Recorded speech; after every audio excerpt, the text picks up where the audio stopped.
voilà, celui qui ne se bat pas a déjà perdu. Je n'ai pas vocation à perdre, donc je me bats. Si on fait le bilan de ces 9 années, on doit constater que la ville ne s'est pas améliorée. Mais l'échevin de la propreté publique est certainement devenu l'échevin de la saleté publique. Et on a beaucoup d'amateurisme dans le chef du collège depuis 3 ans. La situation n'est pas tolérable et qu'elle doit être nettement améliorée. Prenons l'état des cimetières, prenons l'état de certains chemins vicinaux, certains endroits sont réellement abandonnés. City-Mall, c'est vraiment le drame verviétois, avec des dommages collatéraux considérables. C'est reprendre les choses en main, avoir un vrai projet de ville, une vraie vision stratégique et la mettre en œuvre. Je suis un bon leader et que je peux les emmener plus loin et emmener Verviers plus loin. Et j'ai la faiblesse de penser, en toute modestie, que je peux faire l'affaire et que je pourrais être un bon bourgmestre de Verviers. Freddy, bonjour. Bonjour Alexandra. Nous voilà réunis à un peu plus d'un mois des élections communales qui approchent à grands pas. Comment est-ce que tu te sens? Dans quel état d'esprit es-tu aujourd'hui? Mon état d'esprit n'a pas trop changé par rapport à il y a quelques mois. Il est combatif. On va dire que, et je l'ai déjà dit et je le répéterai certainement encore, voilà, celui qui ne se bat pas a déjà perdu. Je n'ai pas vocation à perdre, donc je me bats. Et puis voilà, d'autre part, je regarde devant moi, puisque de toute façon, voilà, on peut pas revenir en arrière sur quoi que ce soit, il faut rien regretter. Mais ce qui peut permettre d'avancer dans la vie, voilà, c'est de regarder devant soi. Et je suis assez optimiste, nous dirons, par rapport à l'échéance du 13 octobre, au résultat de ce prochain scrutin, dont j'attends beaucoup, à titre personnel, mais pour Verviers également. Donc ici, ton objectif, si on doit parler concrètement, c'est le majorat, le poste de bourgmestre? Oui, quand on est tête de liste et qu'on croit au projet, aux valeurs, aux principes de la liste, quand on a des gens sympathiques autour de soi et qui sont motivés, voilà, quand on est tête de liste, on est candidat bourgmestre et je pense que, comme je l'ai déjà indiqué, on va tourner la page des années Targnon, donc on va changer de toute façon de bourgmestre et qu'il y aura quelques candidats qui seront tête de liste sur différentes listes pour l'électeur verviétois. Il aura un certain choix à faire.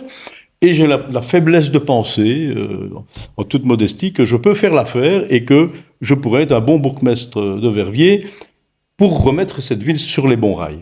Quand tu dis tourner la page des années Targnon, qu'est-ce que tu veux dire exactement, concrètement par là? Faut quand même bien avouer que voilà, la bourgmestre Muriel Targnon a passé 9 ans au majorat, à l'hôtel de ville, n'a pas toujours été présente et si on fait le bilan de ces 9 années, on doit constater que la ville ne s'est pas améliorée. Il y a l'un ou l'autre dossier, comme les aménagements d'espaces publics ou de voiries, villes conviviales, ou la mise sur les rails de la rénovation du théâtre, qui peuvent être mis en avant, mais tout le monde les a soutenus. Ça va coûter très cher.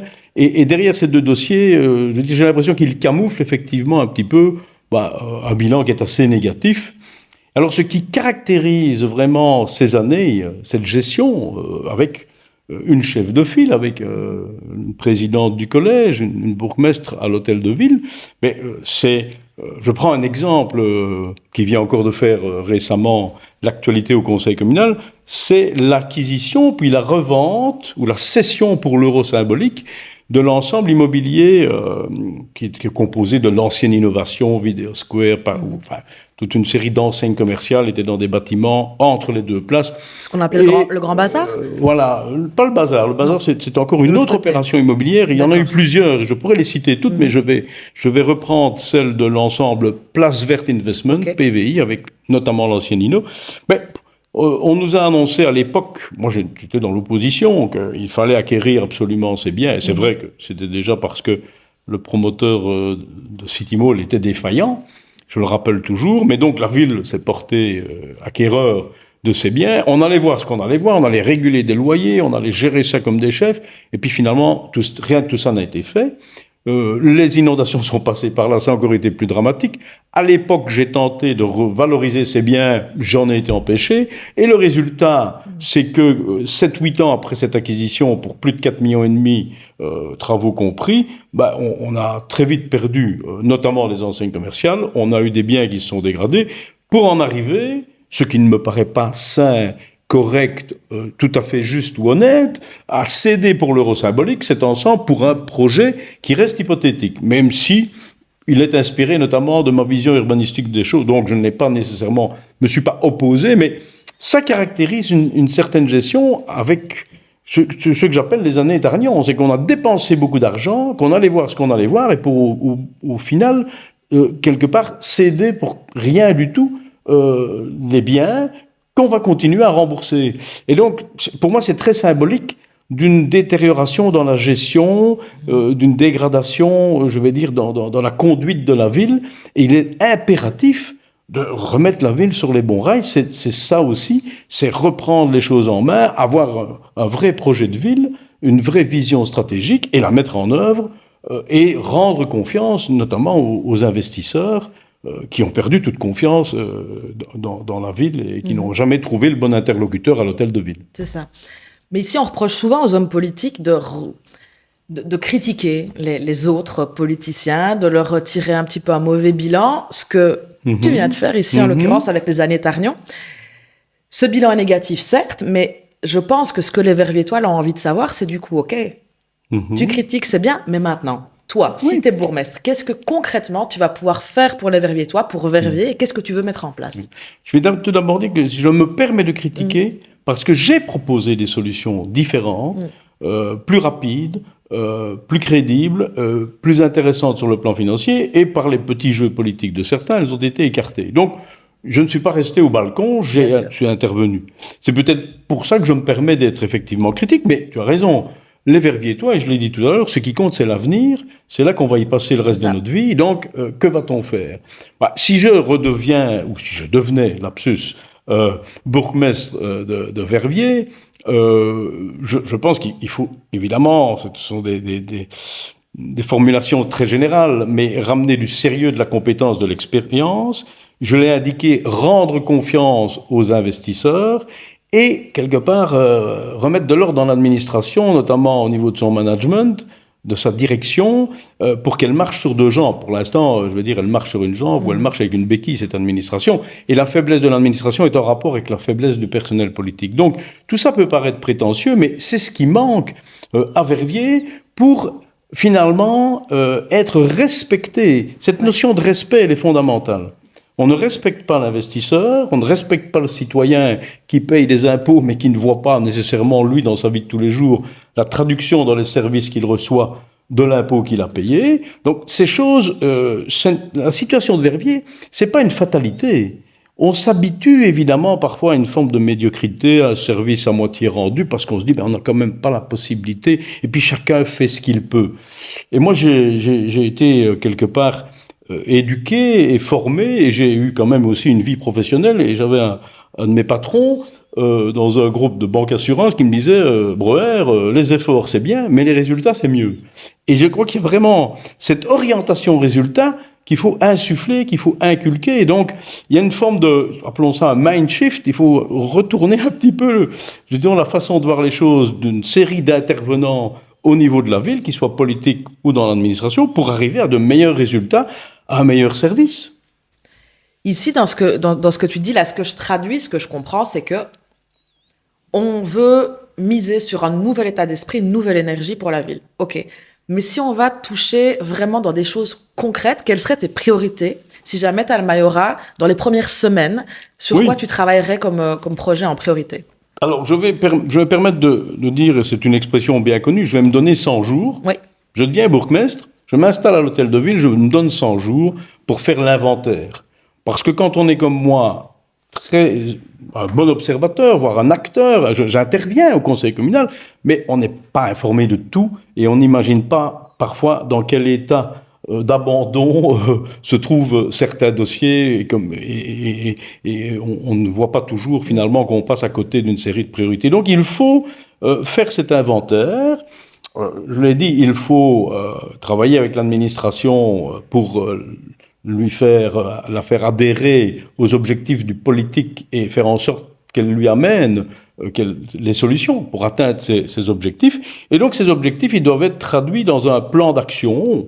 Alors, il y a une appellation qu'on appelle la déclaration de politique communale, que de toute façon, on doit faire, mais c'est à cela qu'on doit s'atteler pendant les 100 premiers jours, mais pas au-delà. Et une fois qu'on l'a fait, cet inventaire, ce plan d'action, cette déclaration de politique communale, cette interaction, cette nouvelle relation à instaurer avec l'administration, évidemment, il restera beaucoup plus de temps pour une mandature de 6 ans pour réellement agir.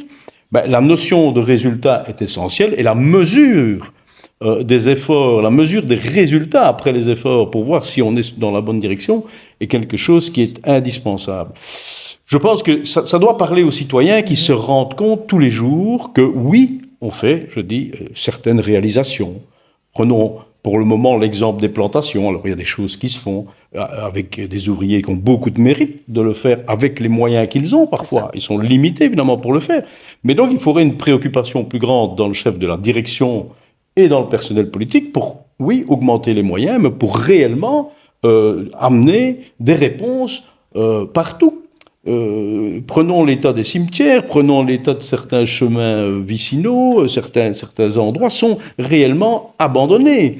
Ne parlons pas de la saleté. Mais j'allais dire, c'est bien que tu en parles, parce que pour être verviétoise aussi, moi-même, le nombre de verviétois qui se plaignent de la gestion des déchets, de la saleté de la ville, quel est ton avis là-dessus? Qu'est-ce que tu pourrais proposer concrètement pour ça?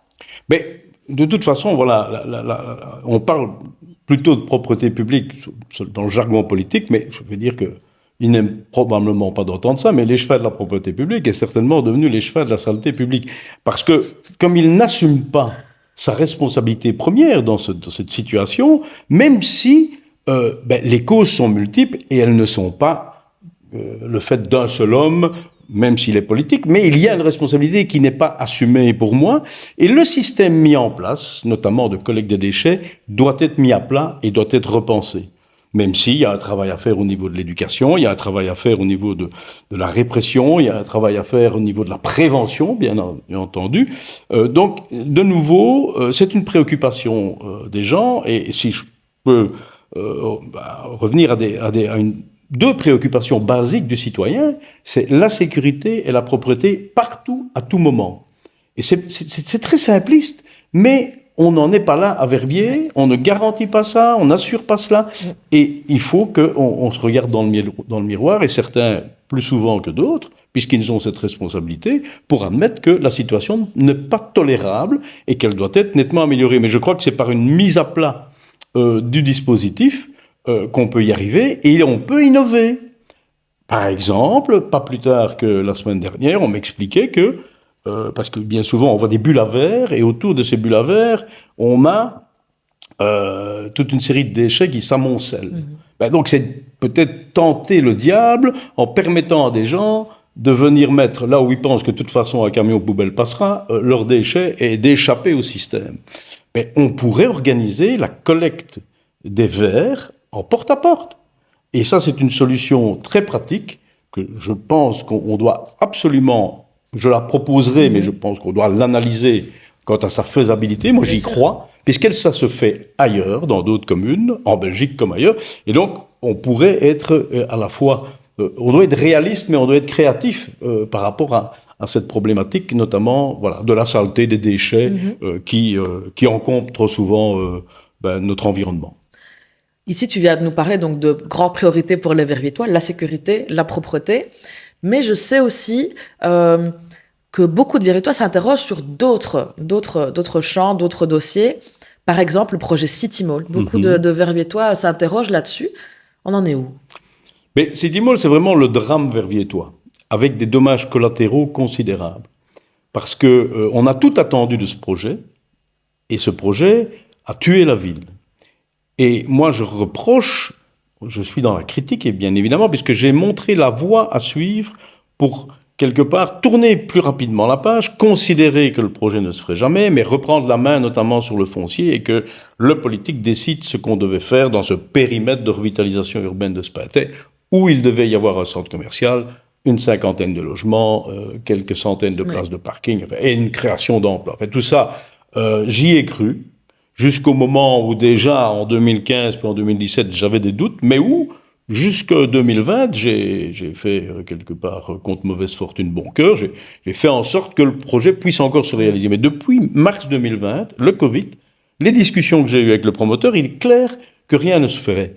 Mais malheureusement, un promoteur a ses intérêts, et je constate que dans le chef du collège, il y a quelques personnes qui ont préféré, doit-on parler de collusion, à tout le moins certainement de complicité, et continuer à défendre les intérêts d'un promoteur privé, plutôt que de voir l'intérêt général de la ville. Donc la situation, elle est évidemment figée. Et j'ai mis en garde contre les estimations fantaisistes. Un ministre d'ailleurs, Willy Borseux, pour ne pas le citer, l'a reconnu, hein, et s'est rangé quelque part, indirectement à mon avis, mais le résultat a été qu'on a alors eu des estimations qui ne tiennent pas la route non plus, parce qu'elles sont nettement inférieures à ce qui permettrait d'avoir une négociation correcte. Mais on a beaucoup d'amateurisme dans le chef du collège depuis 3 ans dans ce dossier, beaucoup d'approximations, notamment en matière urbanistique, et il n'y a pas eu de langage clair vis-à-vis du promoteur. Ce qui nous fait du tort auprès des autres investisseurs, parce que beaucoup d'investisseurs ne comprennent pas l'attitude de la ville dans ce dossier. Donc, quand j'explique tout ça, évidemment, je ne règle pas le problème, mais il est essentiel, dès l'entame de la prochaine mandature, peut-être aussi, ça fait partie des actions à mener prioritairement dans l'inventaire des problèmes, c'est de dire, on doit sortir d'épaisseur. Et ce que je regrette, mais que je préconiserais bien évidemment, et c'est très technique mais il faut le comprendre, c'est l'élaboration d'un schéma d'orientation locale. On me le refuse depuis septembre 2023, alors que c'est la seule voie que la ville a, mais elle est légale, de se préserver, de se protéger et d'indiquer ce qu'elle veut faire de cet espace, qui évidemment ne doit plus être bâti comme on a pu imaginer qu'il le serait lorsque City Mall, le promoteur, a eu son permis en avril 2014, permis valable 9 ans, jamais exécuté. Donc il faut maintenant en 2024 et même en 2025, avec les études post-inondation, avec les attentes et les aspirations liées à la transition environnementale, climatique, les aspirations même des jeunes qui pourraient venir vivre dans le centre-ville, il faut imaginer et proposer tout autre chose qu'un centre commercial de 30 000 m², des centaines de places de parking et des appartements, comme les membres du collège actuel soutenaient encore le projet du promoteur qui imaginait construire une centaine de clapiers en Spintais. Donc tout ça, c'est mauvais. On aurait dû dire clairement non. Je l'ai fait en décembre 2021. J'ai pas été suivi. J'ai même plutôt été écarté pour cela. Le temps a passé. La situation est encore plus problématique. Mais il faut réellement, par un schéma d'orientation locale, reprendre les choses en main. Je ne comprends pas pourquoi, ou alors j'espère me tromper, si je commence à comprendre pourquoi on n'a pas voulu me suivre. Manifestement, c'est parce qu'il y a quand même pour certains cette volonté de négocier et de protéger les intérêts d'un promoteur. Moi, je pense qu'il faut réellement tourner cette page et que la ville doit décider seule et indiquer seule ce qu'elle veut faire en Spintais, à l'endroit de l'ancien printemps, bien connu des Verviers-Tois, et également dans tout cet espace qui était les Galeries Voss, les anciens bâtiments de Solidaris, la place Saint-Paul, et même la Trémie, qui est quand même, sur le plan urbanistique, une autre ineptie. Hein. Bon, voilà. Donc il faut corriger les inepties, mais ce n'est pas avec la façon de faire ces derniers mois, voire ces 3 dernières années du collège, de ceux qui étaient impliqués dans ce dossier, on va y arriver. Donc il faut, quelque part, que d'autres prennent le relais. Il faut que ça bouge. Voilà, il faut que ça bouge, mais je pense qu'il faut d'autres interlocuteurs, pour la ville notamment, et moi je serai évidemment désireux et je suis partant et j'ai même envie de pouvoir le faire enfin si j'étais bourgmestre de Verviers. Là, on a parlé de City Mall, il y a un autre dossier qui préoccupe pas mal les Verviétois. On l'a vu d'ailleurs dans le journal il y a pas longtemps, dans un article satirique donc, qui parlait de toi, c'est le Grand Théâtre. Oui. Qu'est-ce que tu pourrais nous dire sur ce projet? Et puis peut-être nous parler un peu de cet article quand même de la Meuse qui est sorti. Oui, mais disons que 2 choses, effectivement. Le théâtre, tout le monde aspire à ce qu'on le sauve. Moi, j'ai vécu la fermeture en 2014. J'ai été, et je le rappelle toujours, à la négociation avec, à l'époque, Maxime Prévost, président des engagés, mais qui était ministre en charge du patrimoine. Avec Marc Elsen, nous l'avons rencontré le 29 septembre 2015. C'est encore tout frais dans ma tête. Et on a mis le dossier sur les rails, on a obtenu un premier préaccord, un accord de principe pour une subvention de 13 millions par rapport à l'aspect patrimonial. Et puis le dossier a évolué, et puis beaucoup d'autres sont intervenus et il a pris des proportions plus importantes en termes de chantier, mais en termes de coûts, pour arriver à commencer ici en février, ce dont on peut se réjouir si on veut sauver le théâtre, évidemment, mais avec un coût estimé quasiment à 50 millions, parce qu'il y a déjà eu des avenants depuis le début des travaux. Donc, ce qui démontre que au final, d'ici 3-4 ans, si tout va bien, la facture sera lourde, et elle sera d'abord lourde pour les Verviers-Tois. Donc c'est ça que je dénonce. C'est le sous-financement du projet, le coût, peut-être même exorbitant du projet. Mais bon, c'est lancé, et donc il faut le faire. Par contre, lorsqu'effectivement je me réjouis que ce projet se réalise, une des rares choses positives qui puissent peut-être arriver à Verviers, sur lesquelles on puisse miser pour l'avenir, même si beaucoup de choses ne sont pas encore réfléchies par rapport au parking, en cas de spectacle qui aurait beaucoup de succès, la gestion, la répartition du déficit possible en cas d'exploitation. Enfin, donc tous ces aspects-là doivent être évidemment appréhendés et traités rapidement, puisque si les travaux se terminent, il faudra effectivement exploiter le théâtre. Mais il y a un journal qui, pour moi, ne pratique plus vraiment de l'information. Il est surtout là pour servir la communication de quelques personnes. Et donc, je le regrette amèrement, parce que c'est une évolution quand même assez négative sur le plan journalistique, mais c'est pas la première fois qu'il ne prend pas la peine d'analyser mon propos, mais qui veut surtout l'utiliser parce que je pense certaines personnes lui demandent de le faire, toute expression de ma part pour la retourner contre moi. Voilà, j'espère que, puisque on arrive ici, évidemment, bientôt à l'élection, que par la suite, au niveau de la rédaction de ce journal, on sera un peu plus objectif d'une part, et puis qu'on considérera que il n'y a pas qu'un seul ou deux interlocuteurs au niveau de la ville, et surtout qu'il faut faire son travail de journaliste. Hein. C'est un travail pas nécessairement d'investigation, quoique, mais d'information. C'est ça. Donc, quand je me suis exprimé sur le théâtre, mais je l'ai précédemment, notamment sur le dossier City Mall, j'ai dû lire que, évidemment, ce que je disais était parfaitement farfelu. Ce qui était strictement faux. J'avais raison. Et le temps m'a donné raison. Ouais. Et le journaliste qui l'écrivait savait que j'avais raison, mais il n'a pas équilibré, je veux dire, son article avec nécessairement la vérité de toutes parts. On a entendu aussi beaucoup de personnes parfois te caractériser avec certains adjectifs. Alors moi, ce que je te propose, c'est qu'on fasse, peut-être pas un petit jeu, mais en tout cas un petit quiz. Donc ce qu'on va faire, c'est que je vais te donner des termes, des traits de personnalité dont on m'a déjà parlé à ton sujet. Et j'aimerais bien que tu réagisses par rapport à ça. Oui. Si je te dis Freddy Breuer, raciste? Non, c'est tout le contraire. C'est tout le contraire. Je suis un homme, je suis d'abord humaniste, tolérant, donc ouvert.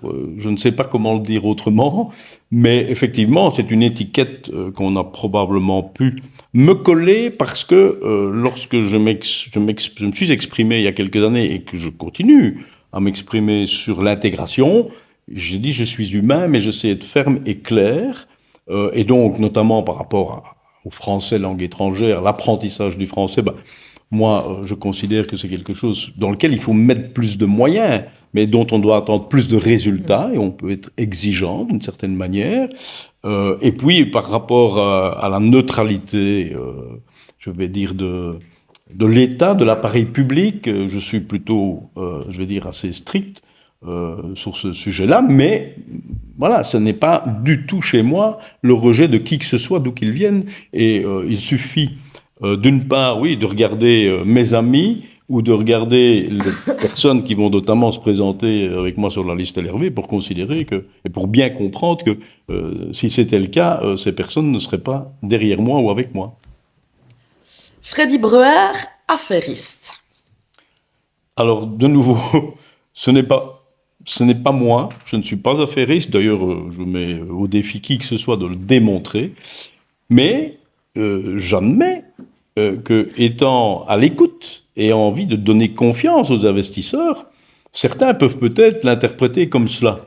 Mais c'est tout simplement parce que nous avons besoin de gens qui investissent et on a besoin de leur donner confiance et surtout de respecter les engagements qu'on a pris vis-à-vis d'eux. Ce qui a manqué au niveau de la ville de Verviers et notamment ces dernières années. Donc voilà, moi j'ai une expérience du secteur privé. Je sais ce que c'est le secteur privé, que l'investissement, que le retour sur investissement. Je peux comprendre ce langage. Mais je suis dans mon rôle d'homme politique, de mandataire public, qui veut faire avancer les choses dans l'intérêt général. Freddy Breuer, cavalier seul. Oui, c'est quelque chose également qu'on m'a souvent rapporté, et je pense que c'est lié au fait que j'assume mes responsabilités, c'est-à-dire que si j'ai telle ou telle fonction qui implique comme président de CPS, président d'une intercommunale, échevin dans tel ou tel département, de prendre des engagements et d'assumer ces engagements. Mais toutes les décisions que j'ai prises ont toujours été couvertes par un conseil d'administration ou par un collège communal. Donc, je n'ai jamais rien décidé seul, mais j'ai des convictions et d'autre part, quand je m'engage, eh bien, je vais jusqu'au bout. Mais malgré tout, ça c'est un point sur lequel j'aimerais un petit peu voilà, j'aimerais qu'on approfondisse un peu ce sujet parce que c'est vrai que c'est quelque chose, comme tu l'as dit, qu'on te reproche souvent. Mais alors ici, pour cette nouvelle campagne et cette nouvelle mandature, ton objectif, donc ce n'est pas de faire cavalier seul. Derrière toi, tu as une liste avec des personnes qui sont autour de toi. Est-ce que tu peux peut-être nous parler justement de cette équipe qui te suit, qui te soutient et qui est motivée également pour ce projet? Oui. Mais c'est une très bonne question, mais c'est pas une formule. Hein. Je dis effectivement, c'est intéressant de pouvoir dire que d'une part, il y a sur la liste des gens qui ont déjà fait un bout de chemin avec moi politiquement en 2012, en 2018, et qui ne se retrouvent pas dans l'offre politique en dehors d'LRV, donc qui quelque part me suivent, me font confiance et probablement ne partagent pas les défauts dont on vient de parler, et qui considèrent qu'effectivement je suis un bon leader et que je peux les emmener plus loin et emmener Verviers plus loin. Et puis il y a sur la liste effectivement toute une série de personnes que la démarche LRV intéresse parce qu'ils ont eu une expérience négative avec la ville ou qu'ils ont pu, dans leur activité ou leur dossier personnel, constater les dérives ou les manquements dans le chef de la ville et qui considèrent que si on veut changer les choses, il faut aussi s'impliquer. Donc voilà, ce sont des personnes qui me font confiance, oui, et donc qui probablement, ou certainement en tout cas, ne voient pas en moi les défauts que d'autres, quelque part, s'esquintent à mettre en avant.